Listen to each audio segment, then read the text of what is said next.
Fabrice Cyrulnik pour la conférence L'importance des 1000 premiers jours. Dans un premier temps, les 1000 premiers jours, c'est la préparation à l'entrée dans le monde humain, le monde de l'artifice et le monde de la verbalité. Verbalité des mots et surtout verbalité des récits. Or, les bébés, d'abord, font des mots contextuels. Biberon, papa, maman, wawa, c'est des mots contextuels. Et ce n'est que vers l'âge de 5 ans que les enfants rentrent dans le monde de la filiation. C'est-à-dire, moi, bébé de 5, 6 ans, je peux me représenter quelque chose d'absolument impossible à percevoir.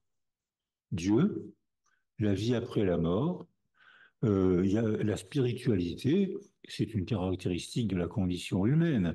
La religion, c'est une caractéristique de la culture dans laquelle la vie nous a mis. Si vous arrivez au monde aujourd'hui en Égypte, vous avez beaucoup plus de probabilité de devenir musulman que bouddhiste. Donc la religion appartient aux cultures, la spiritualité appartient à la condition humaine. C'est-à-dire que nous, êtres humains, on peut, quand je marche, je termine là. J'adore la montagne et tous les étés, je vais en montagne, dans ce qu'on appelait avant les Basses-Alpes. Je vais marcher avec mon chien et les chiens d'un ami. Mon chien a la truffe par terre. C'est son monde. Moi, quand je marche avec lui, j'ai la truffe en l'air. C'est-à-dire que je cherche à me représenter qu'est-ce qu'il y a de l'autre côté de la montagne. C'est la spiritualité. Qu'est-ce qu'il y a d'où je viens? C'est la filiation. Je viens d'une famille glorieuse ou honteuse. Je viens d'un pays glorieux ou honteux. Et j'éprouve des sentiments provoqués par des représentations impossibles à percevoir. Et là encore, c'est nous qui devons fabriquer des milieux verbaux enrichis, c'est-à-dire avec les tragédies qui se passent actuellement sur la planète. Il y a 50 pays en guerre actuellement, 50. On parle des deux guerres qui nous touchent, hein, c'est-à-dire l'Ukraine parce que c'est à côté et le Proche-Orient. Il y a 50 pays en guerre aujourd'hui. On ne parle que de ceux qui nous touchent, qui parlent de nous. 48% de la population vit aujourd'hui dans des pays en guerre, c'est-à-dire que la guerre est une ruine des morts et c'est une fabrique de psychopathes pendant plusieurs générations. Parce que les parents traumatisés, même si on les entoure, ils vont transmettre quelque chose. Donc là encore, on a une possibilité d'action. On a une possibilité d'action sur toutes les étapes du développement. Sécuriser la mer, lui donner des conditions de rencontre, d'aide pour surmonter des moments difficiles. Moments, je souligne, moments qui sont surmontables. C'est sauf, mais si on laisse seul, c'est pas un moment. Si on laisse seul, c'est une trajectoire. Sécuriser les bébés. On constate que les bébés sécurisés parlent plus tôt et parlent mieux et ont plus de vocabulaire que les bébés insécurisés. Sécuriser l'adolescence, qui est un moment d'explosion émotionnelle, c'est-à-dire que là, et là, c'est la culture qui va encore sécuriser. Sécuriser les adultes en leur faisant découvrir le plaisir de découvrir d'autres religions, d'autres cultures, d'autres manières de penser. Et ça, c'est l'affaire des philosophes et des artistes. On peut agir sur tous les points du développement. Donc, on a un degré de liberté, donc on a un degré de culpabilité si on ne le fait pas. Voilà, je dis ça juste pour vous rassurer à la fin de mon exposé. Merci de m'avoir écouté. À Marie-Noëlle Maston, qui fera donc une présentation sur l'autonomie sciences du lien. Bonjour. Donc, je suis Marie-Noëlle Maston, psychologue clinicienne, et ça fait 35 ans que j'ai le bonheur de pratiquer l'autonomie périnatale. Je la transmets maintenant, d'ailleurs, mais bon. Donc, nous intervenons à la Maison des 1000 premiers jours avec Johanna et à la Maison des 1000 premiers jours de grâce avec Geneviève, parce que c'est important aussi que ce soit présent dans ce contexte.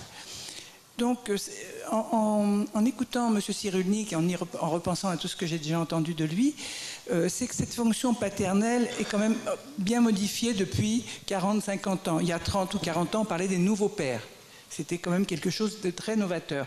Auparavant, effectivement, il y avait un village pour élever un enfant. Les femmes étaient entourées. De nos jours, on vit quand même en famille mononucléaire. Et je pense que le père a suppléé le manque de soutien du groupe en étant beaucoup plus présent, s'investissant, et puis finalement c'était quelque chose de très bénéfique pour lui. Mais auparavant, c'est vrai que les papas s'intéressaient aux enfants quand ils commençaient à marcher, à parler, c'était beaucoup plus tardif. Donc, et l'autonomie a émergé à ce moment-là. En France, en tout cas, il y a 40 ans, il faut quand même noter que Franz Wellmann, qui a créé l'autonomie, est un homme, c'est un médecin qui a eu 6 enfants. Et je pense qu'il a vraiment affiné l'autonomie avec sa femme, Laure, qui, je pense qu'ils étaient très complices, parce que, bon, bien sûr, on va parler d'autonomie dans le lien, et c'est bien sûr primordial. Qu'est-ce que c'est? Je ne peux pas vous en parler, j'ai que 8 minutes, donc je vais vous décrire brièvement ce que je peux vous en dire, mais il s'agit d'instaurer un lien affectif, sécurisant et précoce à 3. Ça n'est pas seulement un papa qui va jouer avec un bébé sur le ventre d'une mère, c'est des parents qui vont être ensemble avec le bébé, ce qui change quand même pas mal de choses. Et pour la maman, c'est très sécurisant aussi. Le contact autonomique, je ne peux pas vous décrire, mais qui est vraiment très, très sécurisant et très affectif, va aussi être très bénéfique à la maman. Il n'y a pas que le bébé dans l'histoire. C'est ensemble. D'autre part, on sait très bien que les papas souvent veulent sentir leur bébé, donc dès qu'ils commencent à bouger, leur femme leur dit « viens vite, ils bougent ». Ils mettent la main et très souvent, ils ne bougent plus. Parce que justement, ils veulent quelque chose. Et là, ce que nous leur transmettons très rapidement, c'est la capacité à être présent chez l'enfant avec lui et pas vouloir quelque chose pour lui, ce qui change beaucoup de choses. Donc, une des notions de base de l'autonomie, c'est justement la sécurité de base. Et je pense que ça va permettre de mettre en place pour les trois protagonistes, le père, la mère et bien sûr l'enfant, un sentiment de sécurité, d'être à 3. Un élément qui est moins connu dans le grand public, puisqu'on véhicule beaucoup sur le lien affectif, et c'est bien sûr essentiel, c'est le confort pendant la grossesse qui va être prodigué par le père. Il y a vraiment des gestes subtils. On apprend, mais on a. Nous pratiquons sur 5 séances, c'est pas très long. Hein. En fait, ce qui se passe au cabinet, c'est pour transmettre aux parents qui vont le vivre chez eux. Ça ne dépend pas de nous. Et donc, il y a des bercements, des centrages, des enroulements qui vont faire que la femme va être confortable, l'utérus va être souple. Comme je dis toujours, je ne sais pas ce que c'est qu'une femme enceinte qui a mal au dos ou qui a le ventre qui tire. Et ça n'est pas anecdotique, parce que la femme se porte mieux, et le bébé, bien entendu, mieux aussi. Et il a beaucoup plus de place in utero, ce qui n'est pas non plus inintéressant.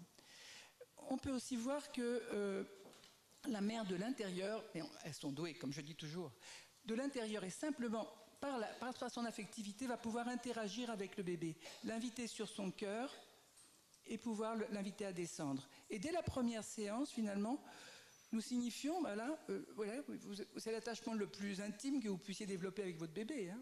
Il vient comme ça. Celles qui sont, je dirais, qui ne sont pas trop cérébrales, parce qu'il y en a qui ont du mal à le sentir. Ah oui, il est monté, mais j'ai rien senti. Comment? Il est monté, vraiment, je ne comprends pas.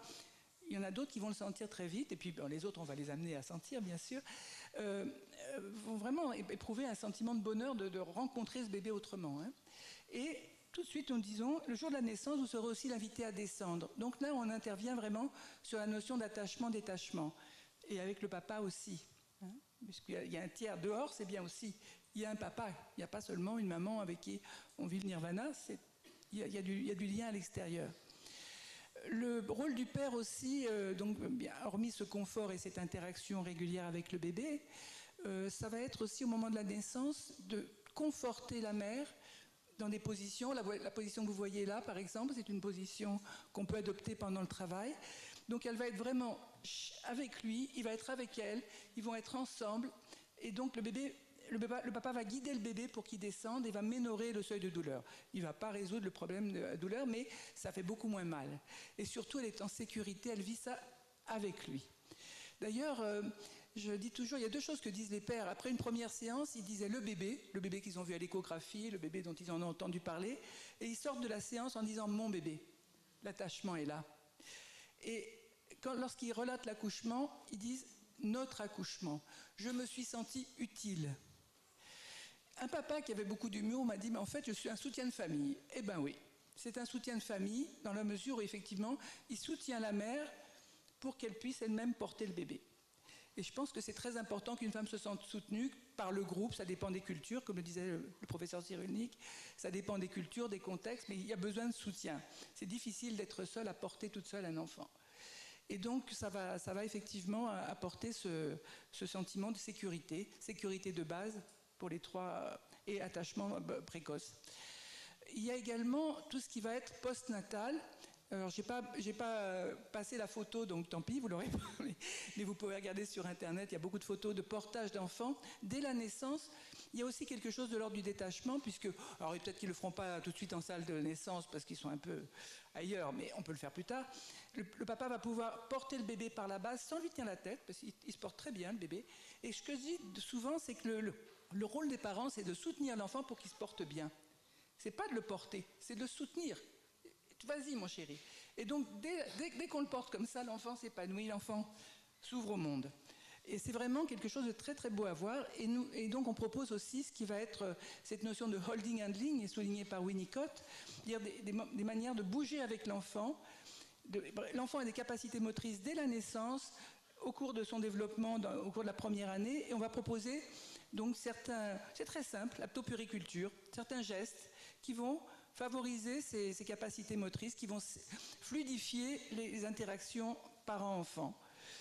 Donc là, ça va effectivement être prodigué aussi bien par la maman que par le papa et même par l'entourage, bien entendu. Voilà, donc ça fait 35 ans que je m'émerveille encore. Et je vous remercie.